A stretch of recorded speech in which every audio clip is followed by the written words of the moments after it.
दुनिया के सभी मज़दूरों एक हो जाओ और संघर्ष करो। तुम्हारे पास खोने के लिए इन बेड़ियों के सिवा कुछ नहीं है और पाने के लिए सारी दुनिया पड़ी है, सारी दुनिया पड़ी है।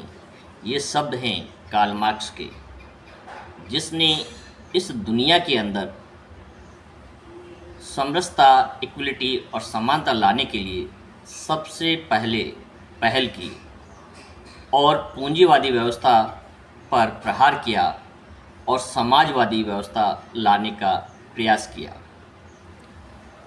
और उन्हीं के पद चिन्हों पे चल के बाबा साहब ने अनेक कार्य किए, जो कि श्रमिकों के भलाई के लिए, समाज के अंदर इक्वलिटी लाने के लिए, समानता लाने के लिए अनेक वो उपाय बाबा साहब ने भारत के अंदर कार्ल मार्क्स से ग्रहण करके लागू करने का प्रयास किया।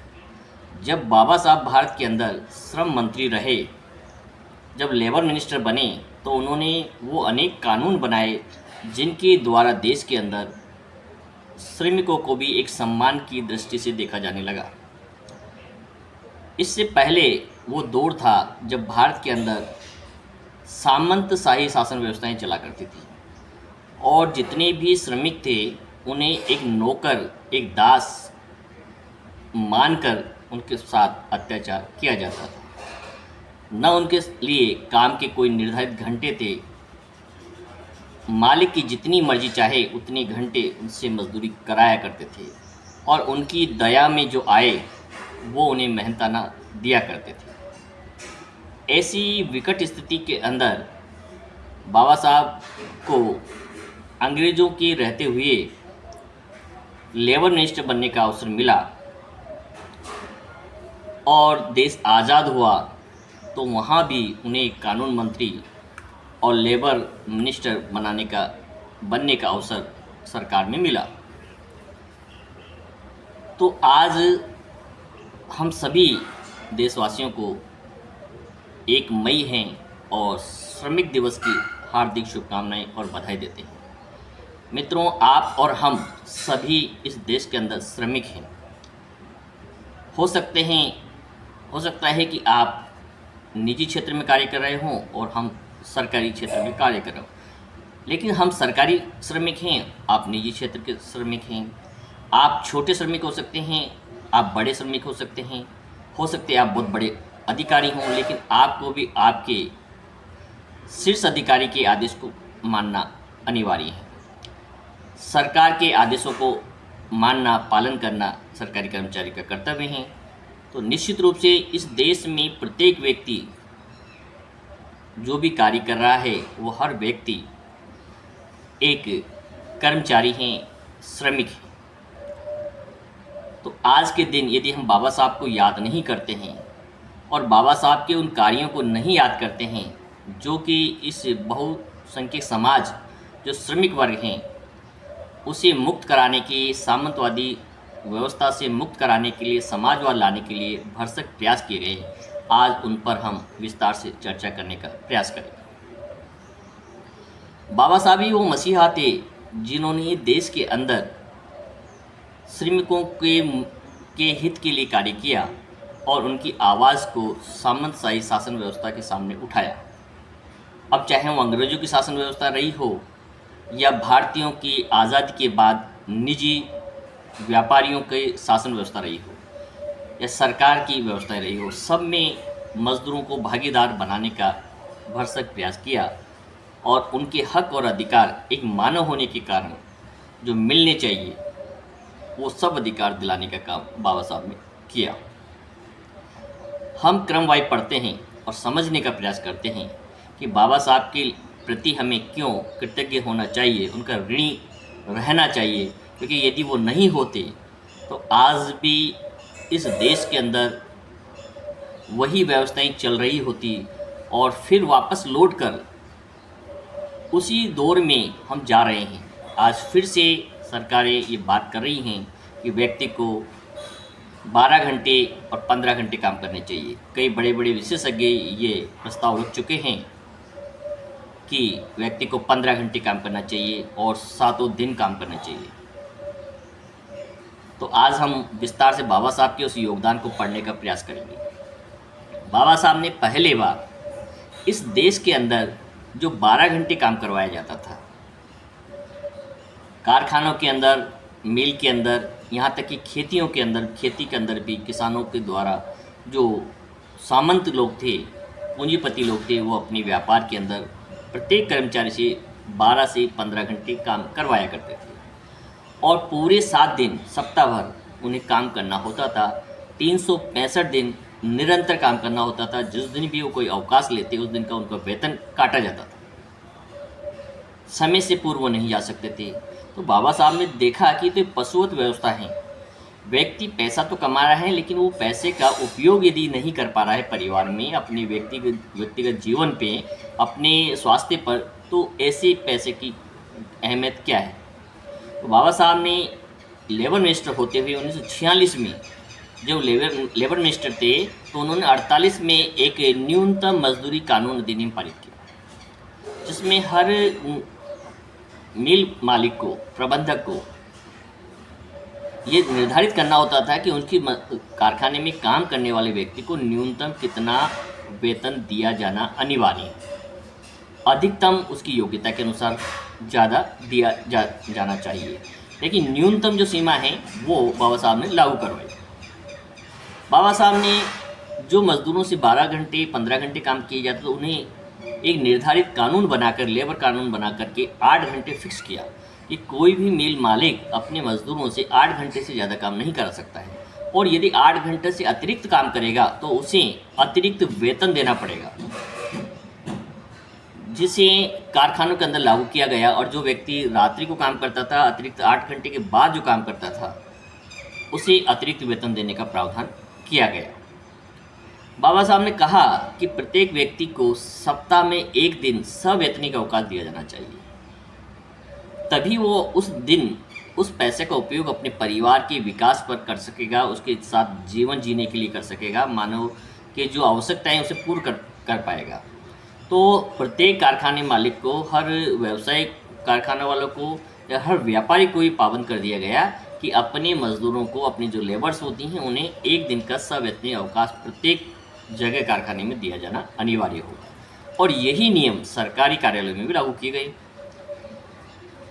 हड़ताल करने का अधिकार बाबा साहब ने दिया कि कारखानों में कई ऐसे कानून बना दिए जाते हैं, कई प्रकार के अत्याचार किए जाते हैं, चाहे वो उनके वेतन को लेकर हो, उनके समय को बढ़ाने को लेकर हो, उनको मजदूरी कानून, नौकरी से हटाने को लेकर के समस्या हो।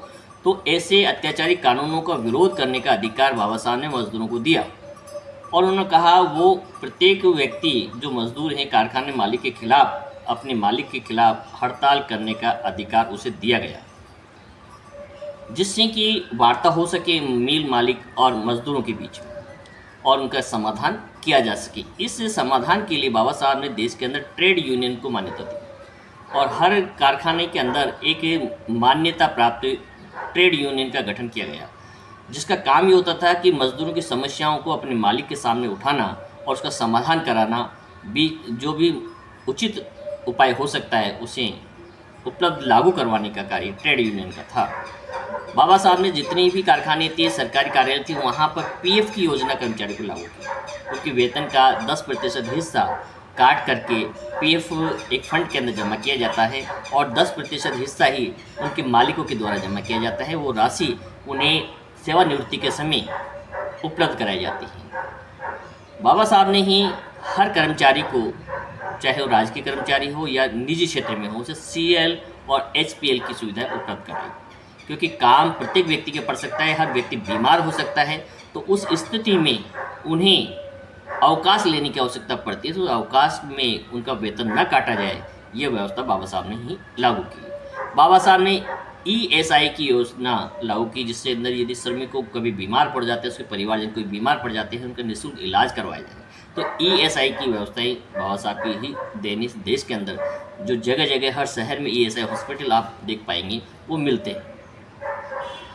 महिलाओं को सवैतनिक प्रसूति अवकाश का अधिकार बाबा साहब ने दिलाया क्योंकि ये उसका मौलिक अधिकार है, उसके मानव महिला होने के मातृत्व का अधिकार है कि वो माँ बनती हैं और अपने पुत्र को जब जन्म देगी तो उस समय उसकी वीकनेस, उसकी कमज़ोरी को देखते हुए से वे छुट्टी की आवश्यकता होती है। और वो अवकाश, वो प्राकृतिक अवकाश है, वो यूँ मानिए कि बायोलॉजिकल उसकी आवश्यकता है, वो मर्जी से नहीं ले रही हैं।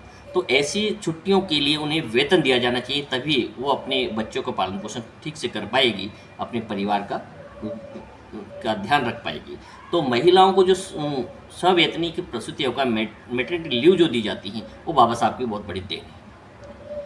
बाबा साहब ने ही प्रत्येक कर्मचारी को ग्रेजुएटी की सुविधा दी, जो वर्तमान समय में राज्य सरकारों के द्वारा 25 लाख रुपए तय की गई हैं 7वें वेतन आयोग में। ये समय समय अनुसार बढ़ती रहती हैं।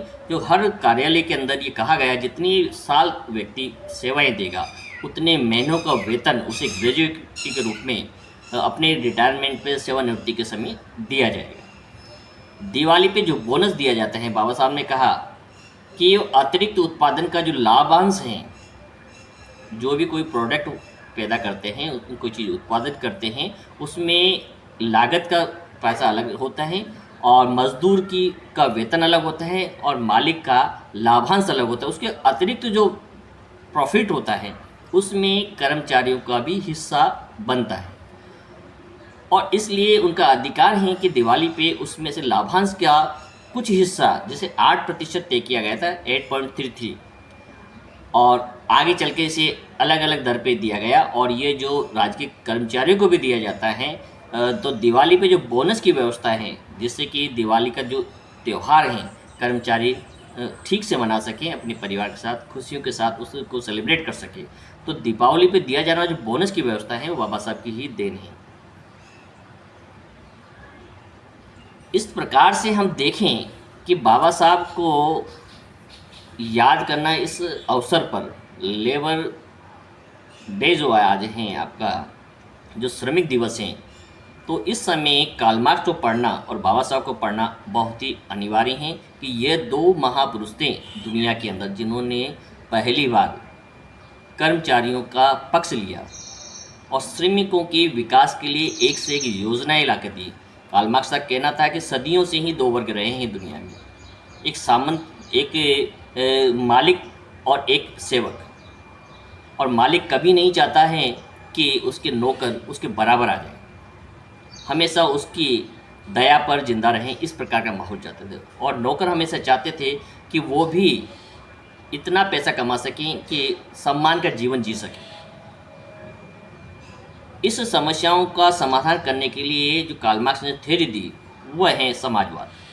और समाजवाद की थ्योरी को ही बाबा साहब ने भारत में लागू करने के लिए लेबर मिनिस्टर रहते हुए अनेक कानून बनाए, जहां पर ये कहा जा सकता है कि समाज के अंदर प्रत्येक महिला हो, कर्मचारी हो या पुरुष कर्मचारी हो, सम्मान का जीवन जी सकें, कोई किसी का शोषण न कर सके, उन्हें एक निर्धारित समय पर ही काम करने के लिए बाध्य किया जा सके और निर्धारित वेतन उन्हें समय पर दिया जा सके। जो एक निश्चित समय पे हर माह प्रति माह 7 तारीख तक जो वेतन देने का प्रावधान है वो बाबा साहब की ही दे।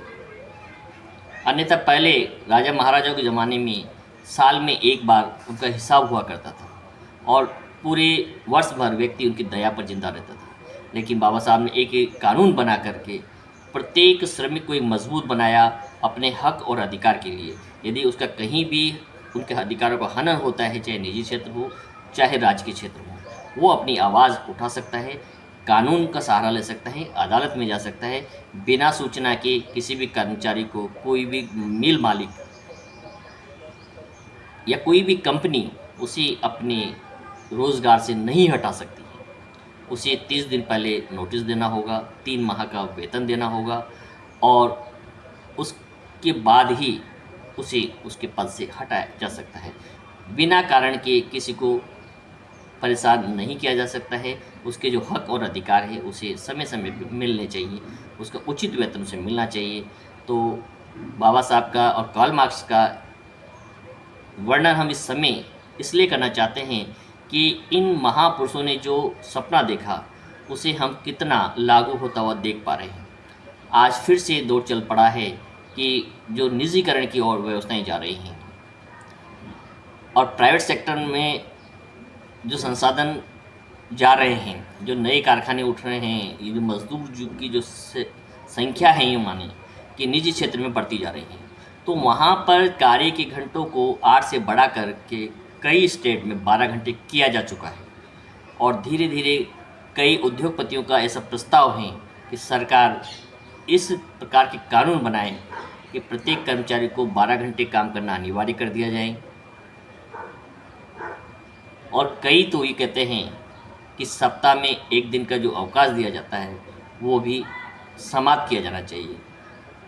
तो आज के इस अवसर पर हम आप सबको, सभी भाइयों को शुभकामनाएं देते हैं कि आपका जीवन मंगलमय हो, आपका जो व्यवसाय है, जो रोज़गार है, जिस भी जगह आप कार्यरत हैं वहाँ प्रसन्नतापूर्वक अपना जीवन जिएं और अपनी योग्यता के अनुरूप कार्य करें और उसका उचित पारितोषिक, उचित वेतन आपको मिलता रहे। इन्हीं शुभकामनाओं के साथ सभी को मज़दूर दिवस की एक बार और फिर से शुभकामनाएं और बधाइयाँ।